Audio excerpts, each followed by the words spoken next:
And joining us now, Kurt Curry, Area Business Development Manager with Brevant Seeds. Kurt, it is great to catch up with you again, sir. How are you? I'm doing fantastic. Just find a way to make it through harvest this year. Yeah, I know. Harvest. It just felt like it was a fast-paced environment, just with a lot of the weather conditions, a lot of folks, trying to get everything done as quick as they could. Let's start there. What do you think is your biggest takeaway from the harvest season this year, Kurt? I think overall, I mean, the name of the game this year seemed to be variability. We started the season. I remember having conversations before planning that, there's areas in the West that they were concerned they might not even plant because they've been so long without moisture. And then, of course, you get to the Corn Belt, and we got a lot of rain early and kind of slowed things down. So we got off to a slow start. So it just seemed like we had variability kind of everywhere. But as we've got into harvest, we found that yields have been somewhat respectable across the board.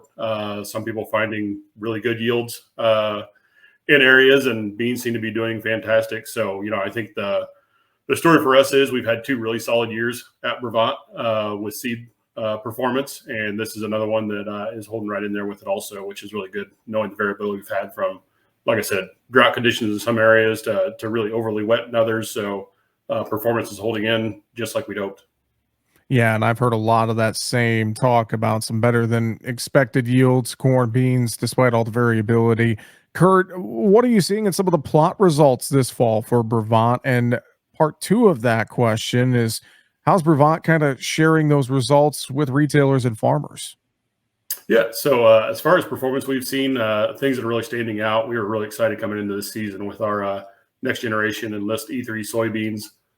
They're Corteva unique germplasm, and we're really excited to get those out in front of farmers, and they're performing right where we expected. So on the soybean side, we're super excited about that next generation of soybeans that we're bringing forward. And then on the corn side, new products are tracking just like we intended. So like I said, we've got 2 years as a brand, and performance has been really good. We've continued to bring out new products that are performing at a high level, and just really excited, especially through the Corn Belt with the performance of our Chrome products. So, it's a molecular insertion, so it gives us a little cleaner integration of the trait. So we're seeing improved performance on rootworm corn with it, and we've just been really happy with the way it's been performing. And then as we look at bringing that same molecular insertion into our Vor seed, which is our next generation of corn rootworm with the RNAi technology that we'll be selling soon here as we go forward. We're excited about seeing that same performance on that side also. And then, like we talked, there's a lot of dry areas this year. Aquamax has been performing tremendously well in those areas. So, across the board, we've seen really good performance. But like I said, specifically the Enlist E3s have looked tremendous. Those next generation soybeans. And then Chrome's been a real highlight for us as we looked across the Corn Belt. Well, you mentioned a few of those different technologies on the Enlist side and Chrome, et cetera. Is that some of the technology that's maybe topping the charts, so to speak, when it comes to Brevant as you get ready to head into 2023? Yeah, I think absolutely. We're going to continue to move to more of our Corteva unique germplasm on the soybeans with those next generation soy as we go forward.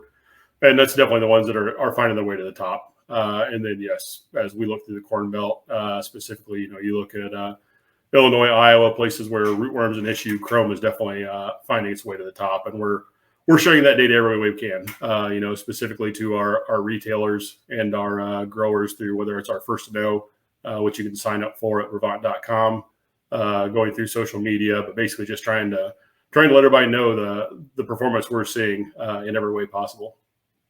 Well, you mentioned the website Brevant.com, and I would have to think that is a great place to start if folks are wanting to learn more about the Brevant lineup going into next year, looking for some help on the agronomy side, looking to reach out to a local Brevant representative, all the different things. I'm sure Brevant.com, again, is a great place to start, Kurt.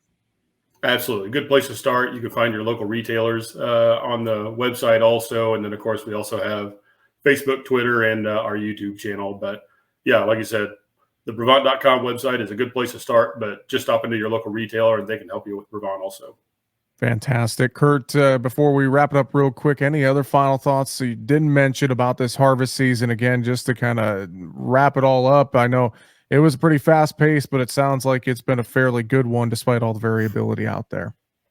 Yeah, I think overall it's been a really good harvest. The weather's kind of been on our side. So growers have been able to get on the field, and for our retailers, giving a chance to get a lot of work done this fall and really help us out as we go into spring. So we're excited. We've got maybe another month left in the selling season, so we're getting that busy time where we're wrapping up harvest, kind of going through sales, and then also working on shipping at the same time. So busy time of year. Definitely busy time of year. Well, we appreciate a little bit of your time here today with that. Kurt Curry, Area Business Development Manager with Brevant Seeds. Thanks so much. We'll talk to you again soon. Thank you.